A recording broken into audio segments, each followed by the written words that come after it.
So we got today is a leaky Dana 44 JK rear diff cover. Looks like it's just leaking right here out the side. And just doing a nice mess on the floor.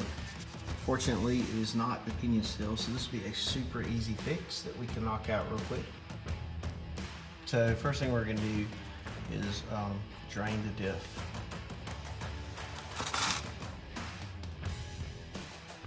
And while it's draining, you just want to kind of inspect the fluid a little bit, you know, see if it's burnt up, see if you got any graphite or any little metal shavings, anything like that in it, so just check it out.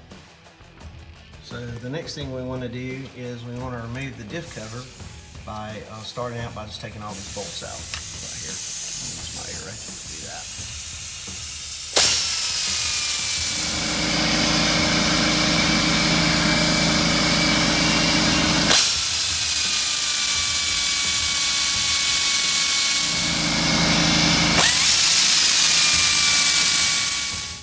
So now that all my bolts are removed all the way around, what I like to do is put the drain plug back in right here because it also gives me something to pull on right there.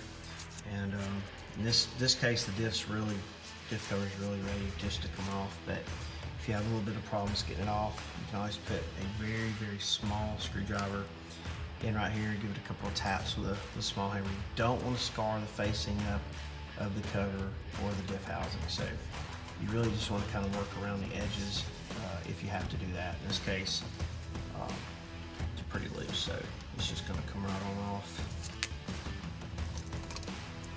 No problems, which is probably why the thing was leaking to begin with. And so now the diff cover is made. We're going to take it over to the workbench and clean it up. So while our diff cover is on the workbench, now it's kind of a good time just to inspect everything. Look in there for any metal shavings. Just, you know, if you see anything unusual, how the gear set's wearing, any unusual wear patterns or anything like that. It's just kind of a good time to check everything out while you're in there. Okay, now we got the diff cover over here on the workbench.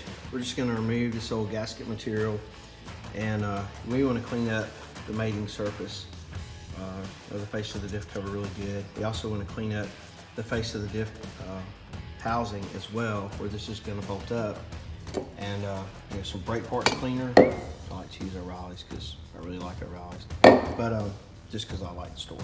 But yeah, so we'll clean this up and prepare the surfaces so that we're getting ready to put it all back together.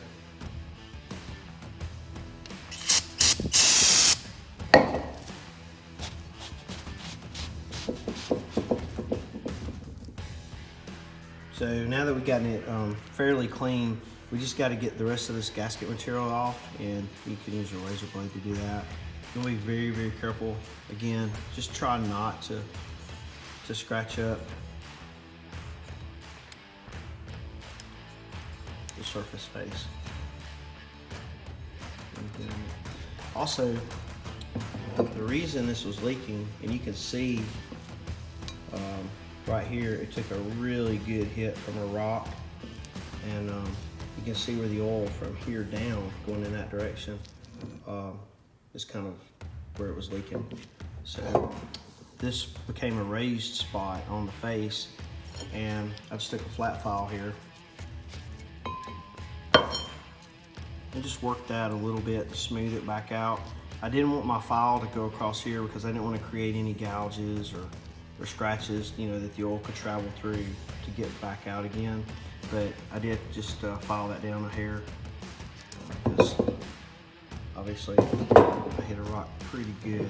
But yeah, so finish cleaning this up again, and then we'll do the face. So now we're just gonna clean our the face of our diff housing off. Same thing that we did over there with the cover.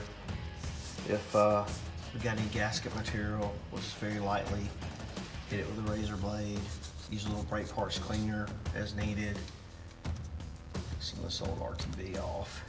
RTB, silicone, gasket maker, Permatex, whatever you wanna call it or that you use.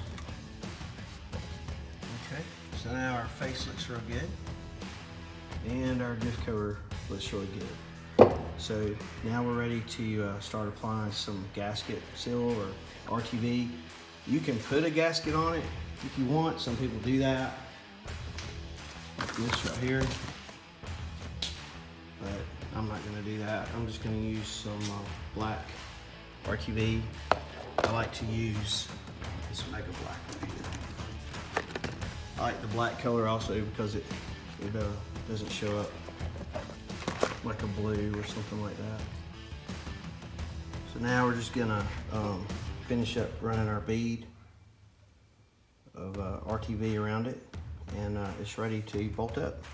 So now we're just gonna get it in there. We're gonna hand start all these bolts, putting it back in. Before I started filming, I had to hold the cover up with one hand and get one or two started, and that just kind of held the diff cover in place. I always recommend starting these by hand because you definitely don't want to strip these out, for sure.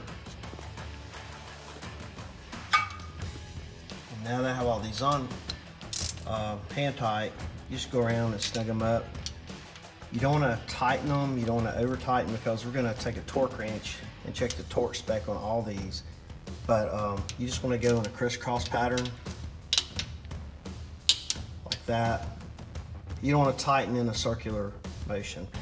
That way you get a good even application of the diff cover to the diff housing. And so our spec, our torque spec for the rear diff cover bolt is 30 pounds. Always really important, you know, to differentiate between inch pounds and foot pounds, because I have done that before and screwed up and stripped out a housing or two. So always make sure that it's not inch pounds, which would be like transmissions and that kind of thing, and that it is foot pounds. So it's going to be 30 on the rear. So in a crisscross pattern, we're going to use the torque wrench to do the same thing. We get one, snug it up, just crisscross the crown. Make sure you got a good 30 pounds on it, and then go around in a circular motion the very, very last time, just to make sure that they are all 30 pounds, and you should be good to go and tighten it up. So all that's left to do now is just to fill it up with some diff fluid, and we're good to go. So when it comes to putting the diff fluid back in, I'm not going to really show you how to put the diff fluid in, because we all really know how to do that. If you don't, you can YouTube that or something. But very important, some Jeeps call for a limited slip supplement or additive. Be sure that if you have a limited slip differential, that you put this in first, because it's very hard to put this in last if you have a stock diff cover and fill it all the way up with gear lube. So put this in first, and then if you have a stock diff cover, you'll just fill it up with your gear oil until it starts to flow out. The cover that you've seen in this video was a G2 diff cover, is aftermarket. So we're not going to fill it all the way up to the top, because if we do, we'll blow out our axle seals. So I just happen to know, because I've done so many times, that I'm going to use 2.5 quarts in the rear. You can spend all day debating that with your friends if it's 2.25 or 2.3 quarts or whatever, but it's definitely going to be between 2 to 2.5. It's not going to be 2. The front is 2. The rear is going to hold more than the front because it has gear lube all through the axles. I run 2.5, works for me. Don't blow out my axle seals, don't have any problems with it. So, you know, if you want to spend all day on the internet trying to figure that out, you can, or you can just slap, you know, 2.3, 2.5, or 2.5, whatever works best for you and you're most comfortable with. But 2.5 works good for me, and I hope this helps you guys.